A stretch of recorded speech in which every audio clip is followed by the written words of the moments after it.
Hola, muy buenas. Bienvenidos a un nuevo episodio de Método Lasai. Hoy vamos a hablar de cómo pisamos y cómo nos movemos. Y para ello, pues tenemos a Usue, educadora físico-deportivo. Usue, bienvenida a Método Lasai. Muchas gracias por la invitación. Bueno, a todos mis invitados y mis invitadas, siempre os hago la primera pregunta inicialmente, que es ¿quién es Usue y cómo ayudas a las personas? Bueno, pues yo soy una chica de Vitoria que empezó a interesarse un poco en este mundo de la salud para curarme a mí misma, porque yo tenía muchos dolores de espalda y empecé con fascitis plantar. Entonces ahí fue cuando me empecé a interesar y luego ya a raíz de hice el grado superior de deporte, empecé a trabajar en un gimnasio. A raíz de ahí empecé a conocer a más personas, empecé a interesarme aún más por el mundo de la salud y ya cuando terminé la carrera de Ciencias Activas Físicas y el deporte, pues ya tenía claro que iba a ir por ese ámbito, por el ámbito de la salud, que es un ámbito que igual está creciendo últimamente, que cuando empezamos la carrera pensamos que vamos a salir para educación o para rendimiento deportivo y después del COVID yo creo que el mundo de la salud está en auge y que la gente quiere empezar a cuidarse más a raíz del ejercicio físico. La postura y tus pies. ¿Qué me puedes contar sobre este título tan interesante? Pues para mí tiene todo que ver. Lo primero que suelo hacer con las personas cuando vienen a mis clases es invitarles a que se descalcen, que a veces son muy reacias porque dicen, no, pero es que yo utilizo plantillas, no es que yo necesito este tipo de calzado. Entonces ahí parece que la gente tiene un tabú primero con sus pies y yo lo que veo en la gente es una vez que le quitas los pies no sabe ni cómo pisar. Entonces repercute en la postura directamente. El error que más veo, a mí me vienen con zapatillas deportivas, es que no apoyan los dedos, no solo el dedo gordo. Todo el peso lo llevan al metatarso. Tienen todo el centro de masas adelantado. Entonces ahí la primera compensación que sale para no irte hacia adelante es bloquear rodillas. Segunda compensación, anteversión de cadera, todo tensión en la zona lumbar. Luego para que no nos vayamos para adelante, nos vamos para atrás. Ahí va la hiperlordosis. Y para que el cuerpo no se termine de ir para atrás, que terminamos adelantando la cabeza. Entonces es una compensación en general. Va todo. El cuerpo intenta compensar hasta que deja de hacerlo, ¿no? Entonces, esas compensaciones son automáticas, tanto en el equilibrio como en la respiración, como en todos los músculos que están relacionados con todo esto. Bueno, hablaremos un poquito más en detalle de todo esto. Vale. Has hablado de las plantillas. Como tú has llegado a tu proyecto y a tu manera de divulgar por un problema personal, yo he hecho lo mismo en Método Lasai. Yo tenía plantillas para caminar, tenía plantillas para correr. Ya no tengo plantillas ni para correr, ni para caminar, y me voy a los montes, porque yo también soy de Vitoria-Gasteiz, Sí. me voy a los montes que tenemos alrededor con mis five fingers. Entonces, muchísima atención en cada pisada, porque si no tengo atención me voy a hacer daño en mis deditos. Pero eso hace que recuperemos nuestra esencia, ¿no? Eso me ayuda a mí mucho a que mi postura cambie. Entonces, ¿las plantillas son útiles? ¿No? ¿Qué opinas de eso? Yo no soy podóloga, no he estudiado, no sé hasta qué punto son útiles. ¿Que se prescriben demasiado? Sin duda. Eso es, desde tu punto de vista, perdona, desde tu punto de vista de trabajo que desempeñas y la gente que te llega. La gente que me llega.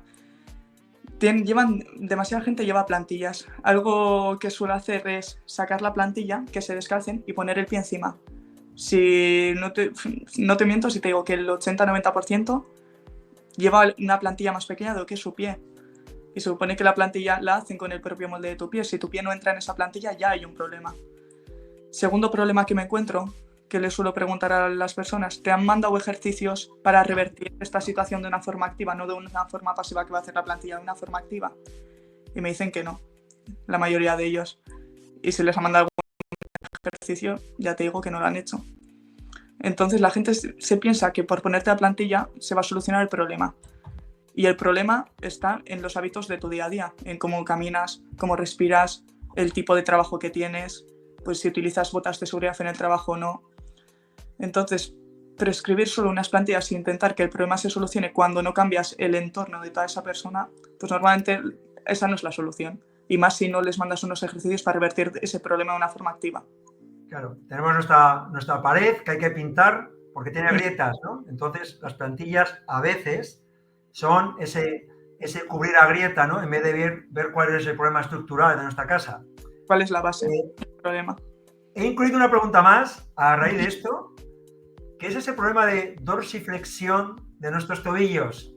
¿Qué sucede cuando las personas no tienen trabajado ese movimiento? Mira, la dorsiflexión es un tema, justo vengo de formarme con Anita Integra, que no sé si la conoces. No la conozco. Pues me dice mucho su perfil que trabaja desde la caja torácica. Y desde el patrón respiratorio ya como tenemos alterada la caja torácica a nivel visceral, como nuestro lado derecho pesa más y el diafragma derecho tiene más fuerza, ya todos estamos descompensados. Y la dorsiflexión no viene solo de puedo mover el tobillo, no haciendo ejercicios analíticos de dorsiflexión, solo moviendo el tobillo adelante y atrás. La limitación va a venir de toda la cadena posterior. Si tenemos toda la cadena posterior súper demandada y a tope, al final lo que pasa es que no se relajan nunca ni el tibial, la zona de tibial posterior, anterior, toda la zona fascia, sóleo, gemelos. Es imposible que se dé esa dorsiflexión de una forma óptima si tenemos tensión en todo el cuerpo. Entonces, ya de forma más analítica, lo que sería la dorsiflexión es la capacidad del tobillo de desplazarse hacia adelante y hacia atrás de una forma libre, que muchas veces ha estado demonizado con que la sentadilla en una zancada la rodilla no puede pasar la punta del pie. Y para mí viene muy limitada por el calzado que utilizamos, porque siempre vamos con mucho drop. Si vamos con mucho drop, ya esa musculatura que hemos mencionado antes de fascia plantar, tibiales, gemelos, sóleo, van a estar muy limitadas.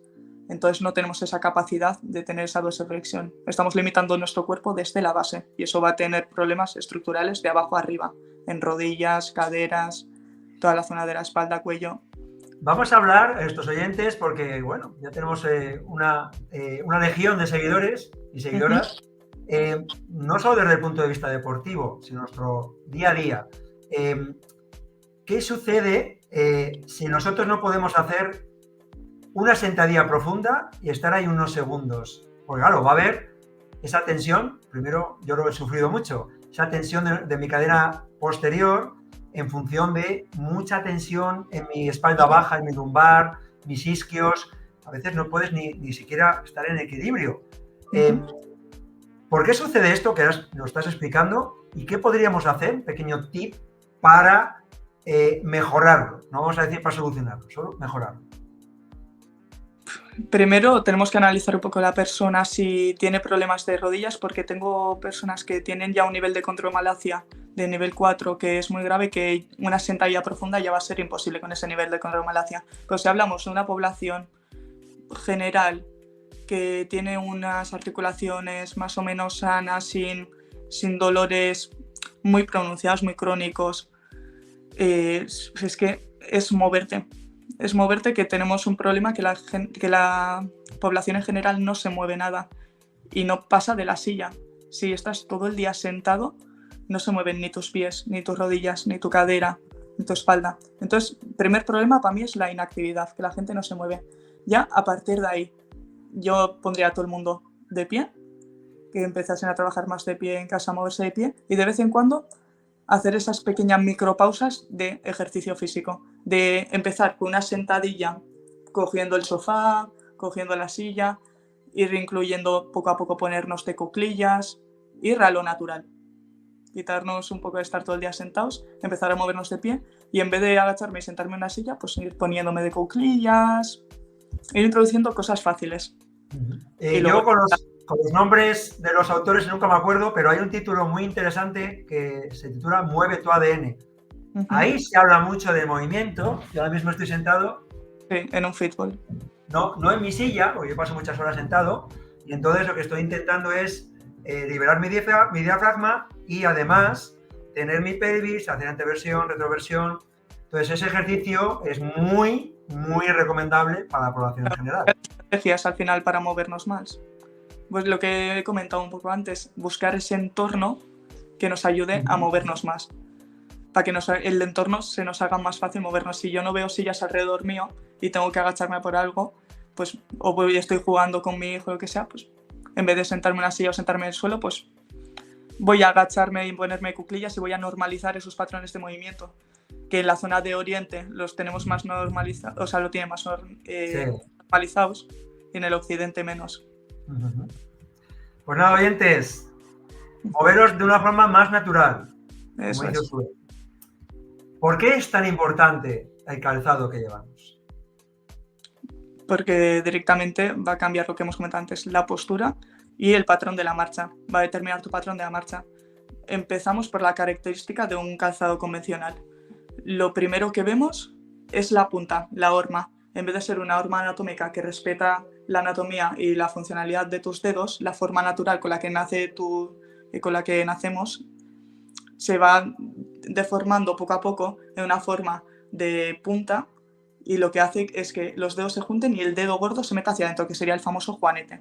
Entonces todo el mundo invito a que analice su calzado convencional y que intente poner su mano encima, por ejemplo, a ver si sería natural, porque nacemos con ese pie natural. Ahora mismo, si ponen el pie encima, si tiene un calzado pequeño, sí que se va a salir el pie, o sea, sí que se va a mantener, pero si tienen un calzado, lo que sea un calzado convencional, lo que llevan ellos, van a ver enseguida que aprieta por los lados. Si utilizan una forma anatómica, ¿qué va a hacer? Va a dejar que se expandan, no van a tener limitaciones en ningún lado. Es que la gente es muy poco consciente de lo que es una horma natural, una anatómica, lo que hablamos que respeta la anatomía de tus pies, o un calzado que tiene tus pies totalmente presos, que es lo que nos venden, es moda. Vale, la moda, oyentes, es solo moda, solo ese aspecto. Un calzado, que ahora justamente vamos a hablar de los barefoot, igual no están de moda, o cada vez más, y no son lo bonitos y estéticos que la moda nos vende. Tanto en esa amplitud, Sue, como en el tema de los talones, ¿no? El talón, ese acortamiento de nuestro gemelo, nuestros isquios. ¿Por qué es tan importante también que tengamos el talón en el suelo? El talón en el suelo es directamente alinear suelo pélvico y diafragma. Empezamos por esa base, quitar tensión a toda la cadena posterior. En vez de que esté toda la cadena posterior tensa y tengamos esa rigidez zona lumbar, zona dorsal, que lo que hace es que la caja torácica esté elevada y la pelvis esté descendida. No hay alineación entre diafragma y suelo pélvico, entonces va a determinar la función de los dos, diafragma y suelo pélvico. Vale, o sea, si vamos a ponernos en la situación, yo estoy en varios mundos, el mundo del baile, en el que las chicas vais espléndidas con vuestros taconazos a bailar. Y entonces llega una chica y dice, uy, tengo un problema, un dolor en la espalda de la leche. ¿Qué le dirías con todo esto que estás diciendo del suelo pélvico y del diafragma? Lo primero es probar a que esté descalza y le pongo con los ojos cerrados, a ver a dónde se va su centro de masa. Si las bailarinas suelen bailar con tacón siempre, ¿qué va a hacer directamente? O irse muy muy adelante o muy muy muy atrás, depende de la descompensación como la tenga. Entonces va a estar súper incómoda a la hora de estar descalza. Y ver también los dedos, si se hacen garra, se elevan, que eso es muy interesante a la hora de ver el tipo de patologías que luego vamos a tener. Si voy mucho a talón, va a ser más fascitis plantar, seguramente el problema. Si voy más a punta, dedos garra, metatarsalgia, neuroma de Morton. Ahí nos da mucha información.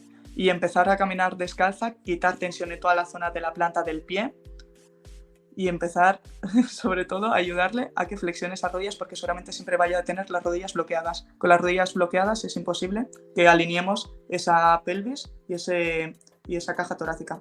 Que alineemos suelo pélvico y diafragma. Entonces empezaría por ahí, a ponerle descalza y a trabajar un poco sobre esa conciencia corporal. Porque si no hacemos entender a la gente que hay un problema, si no educamos a la gente, no nos van a hacer caso. Solo con un ejercicio milagroso no educamos a la población. No existe un cambio con ejercicios. Bailarinas, mujeres que no sois bailarinas, pero que vais elegantes de la muerte en estos fines de semana o a trabajar. Ojo lo que está diciendo Usue, súper importante. Vamos a la siguiente pregunta, que va al hilo de lo que estamos hablando. Eso es. Este calzado minimalista, calzado que ahora llaman el barefoot, porque tenemos que hacer todo anglosajón, pues bueno, calzado minimalista. ¿Qué nos puedes contar sobre el calzado minimalista? Antes hemos hablado, te he dicho, la primera característica de un calzado convencional va a ser que sea la horma estrecha, que para mí es lo más importante para la función del pie, que es su forma natural. Sin forma natural no hay función, no hay funcionalidad. La forma y la funcionalidad van de la mano. Entonces, la horma que sea anatómica, que sea ancha, para mí es el requisito más importante, porque para hacer la transición hay suelas más gordas, más estrechas, un poquito de drop o menos drop. Hay que hacer una adaptación, pero para mí el primer requisito imprescindible, horma anatómica. Luego ya a partir de ahí tiene que ser un calzado ligero, que sea como ir descalza, que sea un calzado flexible para que respete la movilidad de tu pie a la hora de hacer el patrón de la marcha, que necesitamos apoyar talón, medio pie y antepié, hacer supinación, pronación, supinación. Necesitamos que todo eso pase en el patrón de la marcha. Si no pasa porque el calzado no nos lo permite, va a haber problemas en todo el cuerpo. Los problemas van de abajo hacia arriba. Y lo que hemos comentado de que no haya drop es que no haya diferencia entre el talón y la punta. Para hacer la transición, si llevo 60 años utilizando un calzado convencional con mucho drop, o aunque no tengan mucho drop, siempre las zapatillas de monte suelen tener 8 milímetros más o menos, una Salomon. Si estoy acostumbrado a eso, pasar a una suela súper fina, de 0 a 100, va a haber problemas. Entonces, recomendaría al principio una suela un poquito más ancha y luego ya ir transicionando a menos horma para que estés más contacto con el suelo. Pero esa sería ya la última característica que tocaría, el tema de la horma, para que haya esa transición progresiva y que la gente no tenga problemas, que sus estructuras se vayan adaptando. Claro, y esa progresión... ahora mismo están creciendo. Y hemos dicho un calzado feo que... Bueno, hay cada vez hay más hormas. Moda. Sí, claro, eso es. Se está empezando a poner de moda, por fin. Yo personalmente lo estudié mucho antes de empezar a hacer mi cambio y tardé un año, más o menos, en atreverme a ya dar el salto a ir con mis Five Fingers, porque primero utilicé un calzado intermedio para que sobre todo mis gemelos se estuviesen acostumbrando. Caminatas cortas, 15-20 minutos, luego te guardas el calzado y sigues con tu calzado habitual. Entonces, oyentes, esto implica que nuestra musculatura, nuestro cuerpo vuelva a compensar de una forma natural. Así que démosle tiempo, no tengamos prisa. Yo empecé en el trabajo, como empecé a trabajar mientras estudiaba, al principio no metía tantas horas, pues hacía 2-3 clases, me las ponía dando clase. Luego, cada vez hacía más horas de clase. Ya llevaré un año y medio que lo utilizo para todo, que tengo 4 o 5 tipos de calzados, unas sandalias, unas zapatillas para entrenar y para trabajar, y unas botas para invierno, 2 para vestir. Ya está, no necesito más. Otras para el monte. Yo no voy al monte con Five Fingers, no estoy tan adaptada. Llegarás. Llevo una pasada, Es una pasada. Que para Altra sería una buena marca, que tiene esa horma anatómica y que tiene más suela para hacer esa pequeña transición poco a poco, para que la gente se vaya adaptando. Por ejemplo, las Five Fingers ya sería la máxima expresión del minimalismo, que es que directamente es llevar un guante. ¿Y qué pasa con lo que hay debajo más que dentro de ese calzado, que son los calcetines? ¿Podríamos hacer algo diferente a lo que hacemos ahora? Pues lo ideal sería llevar calcetines de 5 dedos para que respete directamente también el movimiento de cada dedo.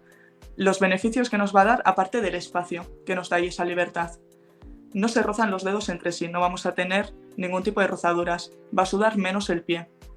Y llega un punto que si te acostumbras a llevar esos calcetines de dedos, te pruebas uno convencional que utilizabas antes y hay algunos que pueden ser más anchos que otros, pero notas que los dedos están en contacto entre sí, la comodidad no es la misma. Y no tiene sentido llevar un calcetín o un pinky que son súper estrechos, que te lo quitas y deja la goma del pie, sí. la marca.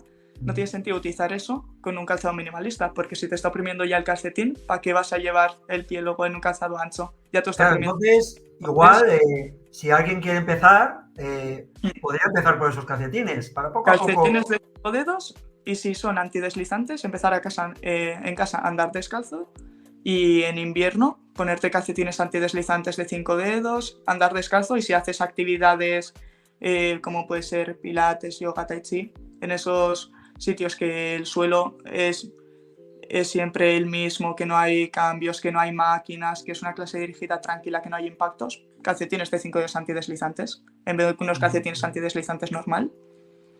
Yo, la gente que quiere un poquito más allá, yo cuando entreno descalzo. Es un cambio importante, porque tú cuando entrenas descalzo, realmente si haces una flexión, esa dorsiflexión de tobillos también se transfiere no solo a tus pectoral, tu dorsal, no, va a todo tu cuerpo. Si haces una dominada, también se transfiere, porque todo está relacionado, toda nuestra cadena posterior. Así que si alguien se anima, puede entrenar descalzo y no se va a acabar el mundo, ¿eh? En casa yo noto mucho, si entreno en casa descalza con separadores, la estabilidad, que entrenar en el gimnasio con zapatilla, porque yo sí que en el gimnasio hay un tipo de suelo que no puedes ir sin calzado.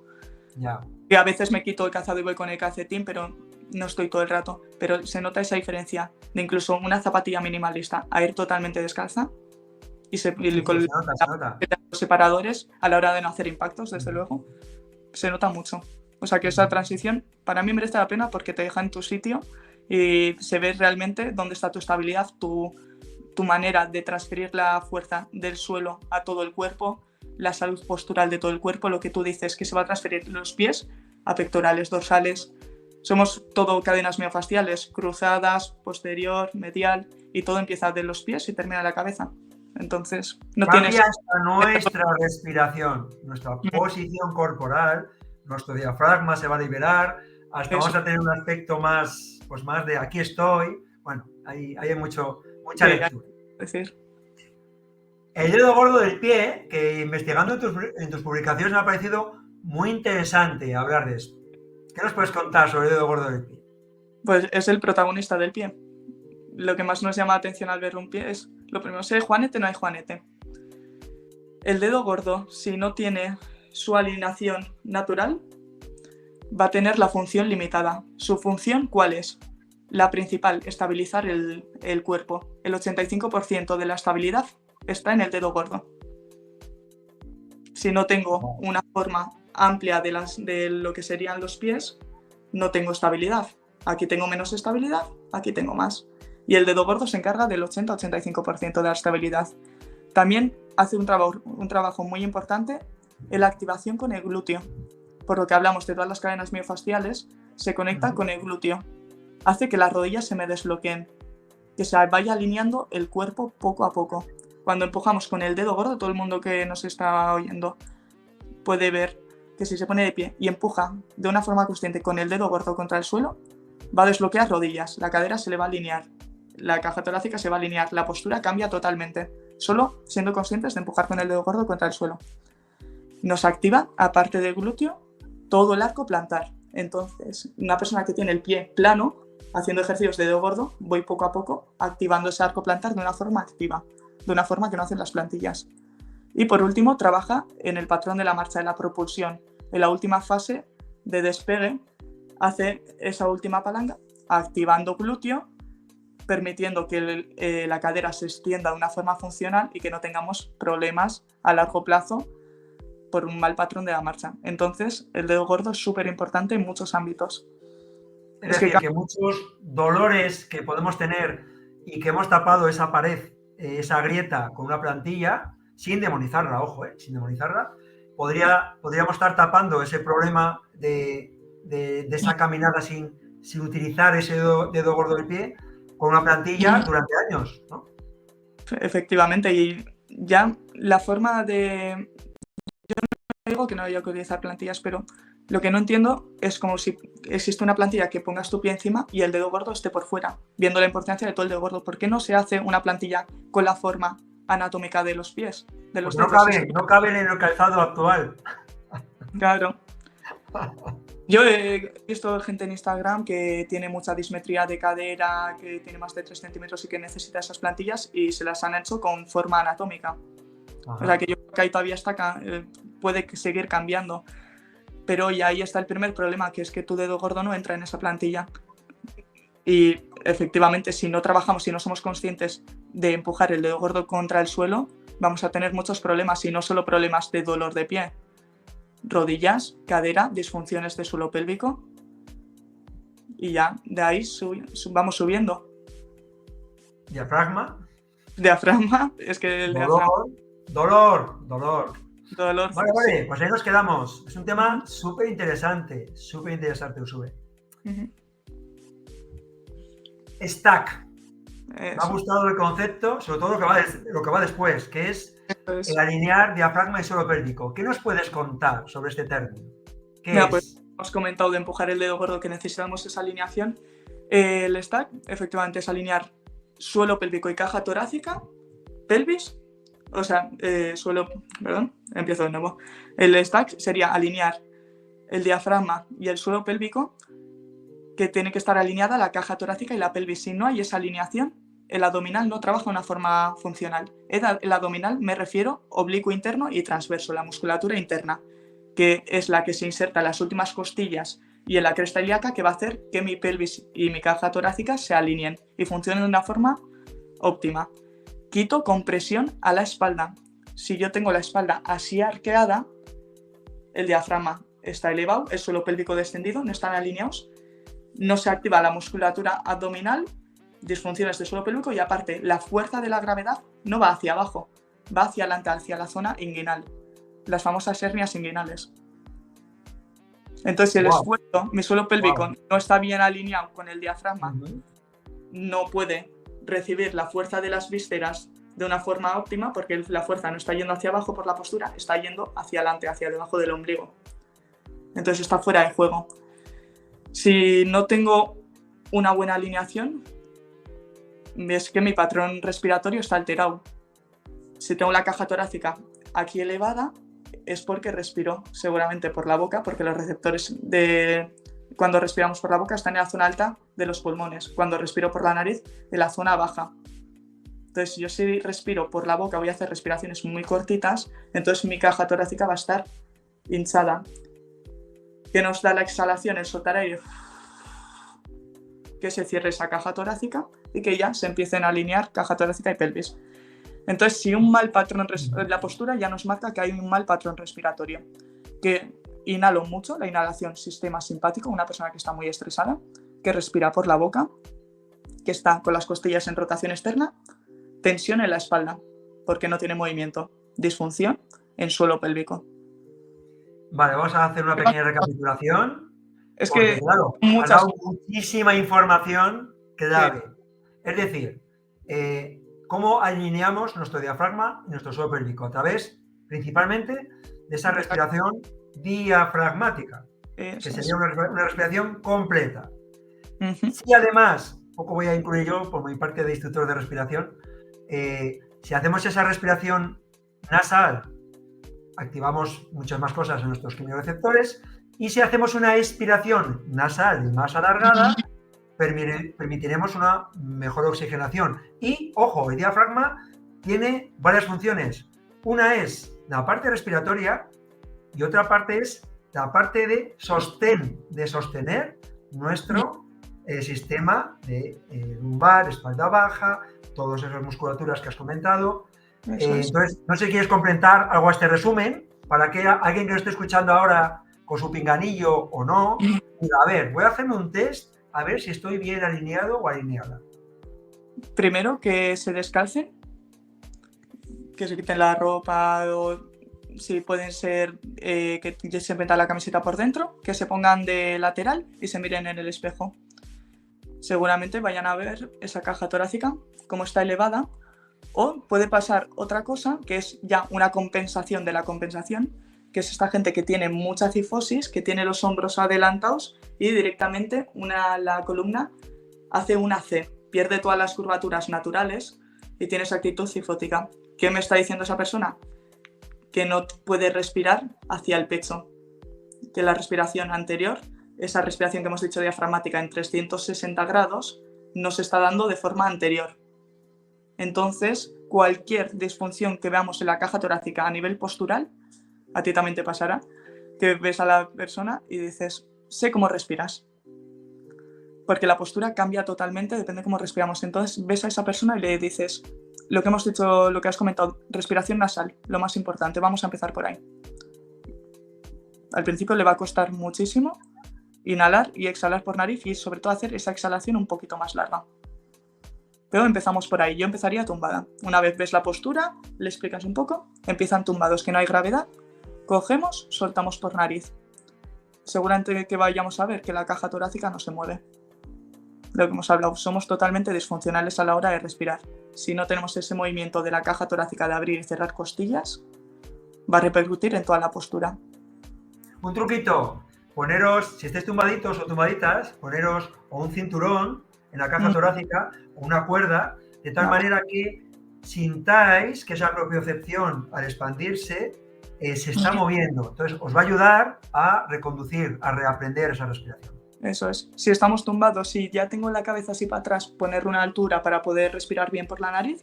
Y si no tenéis gomas, yo también le suelo poner así manos hacia los lados o aquí. Esa propiocepción ayuda muchísimo. Ya después de unas respiraciones ya se empieza a mover algo la caja torácica. También, ¿qué problemas encuentro con la gente cuando hacen estas exhalaciones largas? Dolor en la zona media de la espalda posterior. El diafragma que tiene muchísima tensión. A la hora de exhalar de una forma más forzada, notan ese punto del diafragma, esa zona media de la T8. Y les dices, joder, me dicen, tengo aquí un dolor en la zona dorsal.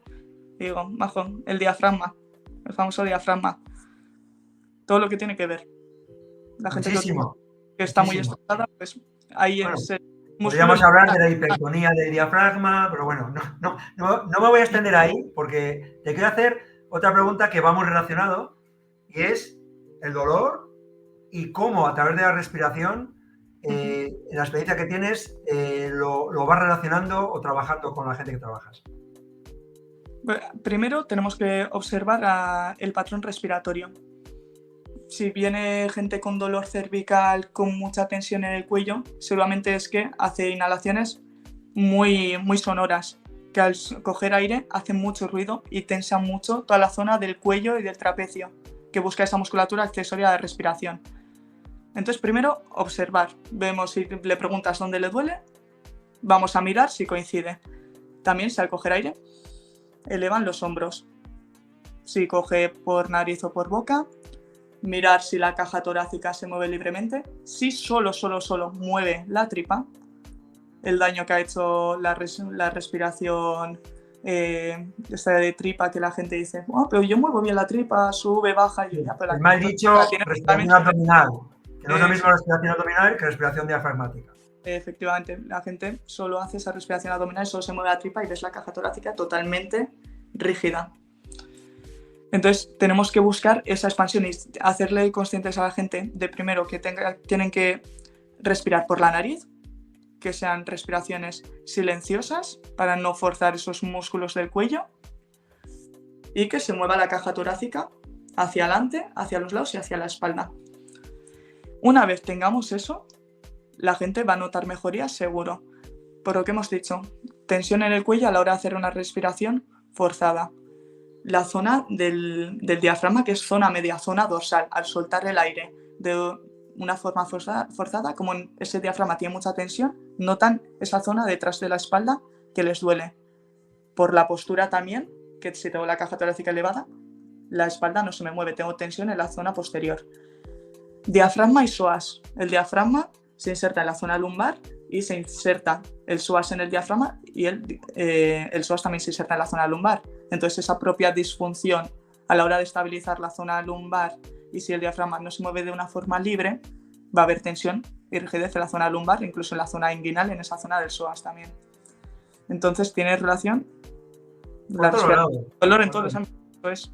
Es que es la base, cómo caminamos, cómo respiramos. Si esas dos cosas están mal, vas a tener dolores.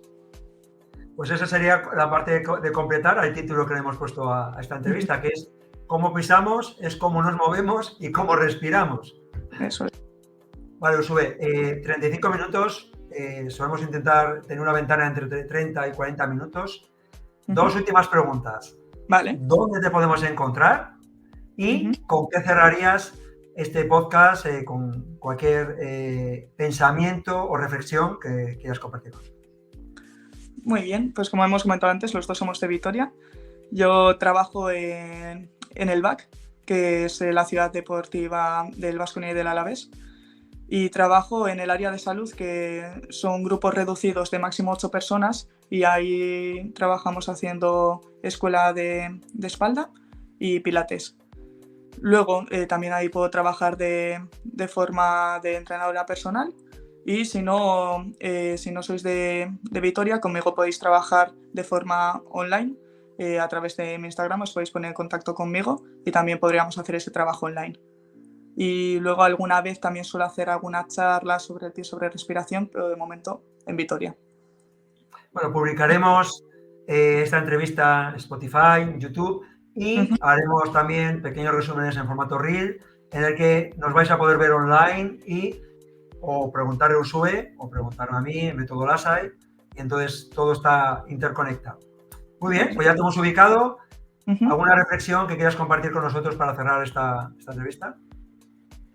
Mira, pues voy a hacer una reflexión que fue cuando te encontré, me sorprendió que fueses de Vitoria, porque, ojo, y como lo he tenido tan cerca y nunca te había visto, había sabido que hacías talleres de respiración aquí en Vitoria, que es un ámbito que igual en los últimos años ha cogido más fuerza, lo que es la respiración, incluso el tema de la pisada, el pie, el calzado. Y quería preguntarte a ti cómo empezaste en este mundo a formarte o en la hora de, supongo que trabajarías en el ámbito del movimiento, ¿cómo te introduciste en el ámbito de la respiración? Pues mira, me gusta que me preguntéis cosas de este tipo que me parece muy interesante. Yo me he formado desde mi dolor. Yo soy informático de profesión. Entonces, he dado muchos tumbos en la vida sin resolver mi dolor. Entonces, yo tengo una enfermedad que se llama fibrosis glútea bilateral. No sé si conoces lo que es la fibrosis glútea. Que es mi glúteo medio está desactivado. Eso que ha provocado que a lo largo de los años mis acortamientos de isquio, psoas, influyan directamente en mi espalda baja y sobre todo en la zona de mi nervio ciático. ¿Esto qué ha hecho? Que mi cuerpo ha terminado desequilibrando, primero en formato de plantillas, tenía muchos problemas en los pies, fascitis plantar, y luego en un dolor fuertísimo en mi lumbar, todas las mañanas. Entonces, a partir de ahí, la medicina actual me dijo, opérate, y el paciente empoderado que es Robert dijo, no lo voy a hacer, o voy a intentar no hacerlo. Entonces empecé a investigar sobre mi dolor y a través de hacerme experto en mi movimiento y entender que a través de la respiración es el arma más potente para coger tu dolor, empecé a coger mi dolor, ver que funcionaba, empecé a trabajar apnea en piscina, vi que los ejercicios que hacía en el agua los podía sacar y empezar a aplicarlo en mi día a día, y vi que todo eso lo podía complementar con lo que estoy haciendo en Método Lasai. Soy instructor oficial de Método Buteyko, he empezado a juntar un montón de técnicas ancestrales, que no me estoy inventando nada, sino estoy rescatando. Esto viene todo... De aquí, de allá, de allá, de aquí, y junto con la parte del movimiento, en el que me parece importantísimo el tema de los pies, pues también estoy haciendo ese trabajo personal. Y todo eso, y alguna cosa más, es Método Lasai. Qué bien. O sea, al final todos venimos para autocuidarnos. Eso es. Y a partir de ahí poder enseñar a los demás que no pasen por nuestro proceso o pasen de una manera más liviana. Pues nada, Josué, encantado. Muchísimas gracias por dedicar tu tiempo a nuestro espacio y espero que haya una segunda entrevista en la que podamos profundizar y abrir algún melón de esos que hemos dejado ahí un poquito a medio abrir. Muchísimas gracias, Josué. Muchas gracias a ti. Vale, agur. Agur.